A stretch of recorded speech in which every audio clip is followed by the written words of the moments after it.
So good morning to all. Today we discuss about the operating system concept process. What is the operating system? Operating system is nothing but it is an interface between the computer hardware and the user. Whenever the user will execute the one program, we need the resource. The resource can be resided in the computer hardware. The OS want to allocate the resource to the user to bring the computer hardware. So next, to the process. What is the process? Process nothing but is a programming execution or unit of work. Here the current here the one register is using program counter.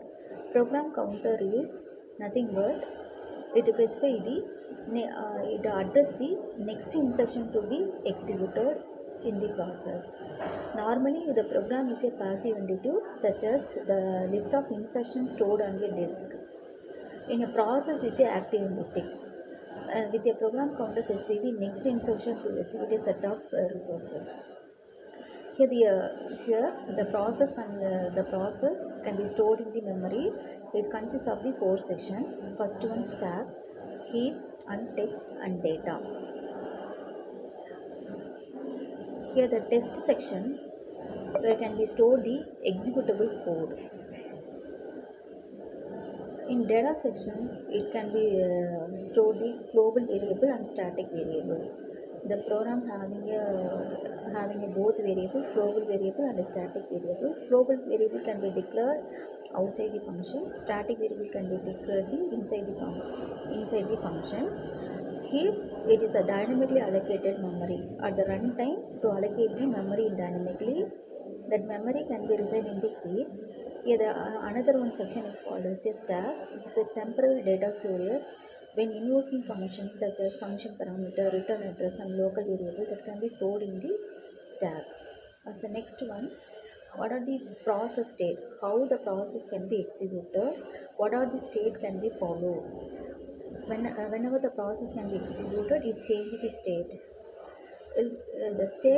The state of the process mainly defined by the current activity of the process. Here the some states for the process states are new, running state, waiting state, ready state, and terminal. This is the diagram for process state. First one, new. Whenever the new process can be created, that can be stored in the new state. After the state can be moved into the ready state. Because that process can be ready to execute. So CPU scheduler to allocate the CPU for that ready process. At that time it can be moved from ready state to running state. The running state the program can be executed. If running program need some resource means it can be moved to the waiting state. After getting input output event or some resources, again move to the ready state. It is ready to execute, and then it move to the ready process can be moved to the running state to execute the program. After execution it can be terminated. The termination may be normal termination or abnormal terminations. As the next one, each process having some information. That information can be stored in a memory. It is called as a process control block.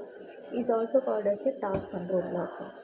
It contains some pieces of information for specific process.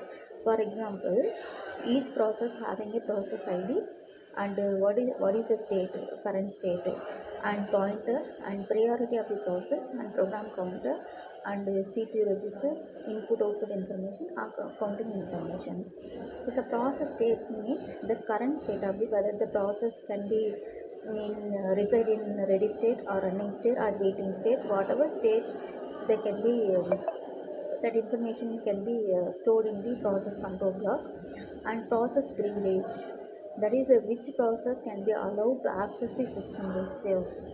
On process ID, each process having some unique identification for the operating system. Next one, a pointer to the parent process. One process can be pointed to the another process. Next one, program counter.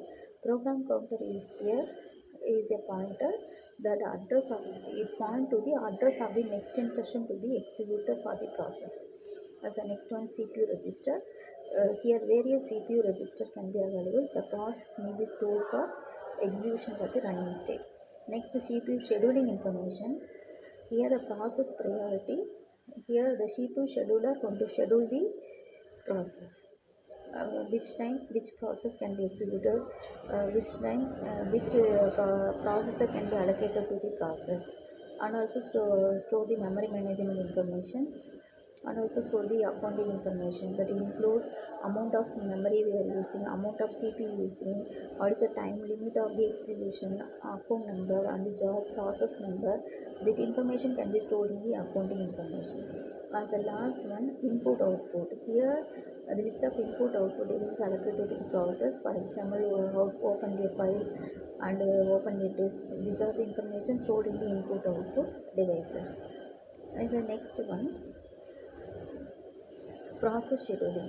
Here the multi-programming and time sharing is the two objectives of the based on this to process can be scheduled. Multi-programming is some process running at all time, so the maximum CPU utilization can be used. Time sharing means the CPU can be switched from one process to another process.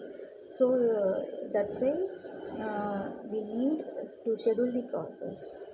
So we move for the next topic, process scheduling. We discuss about the next class.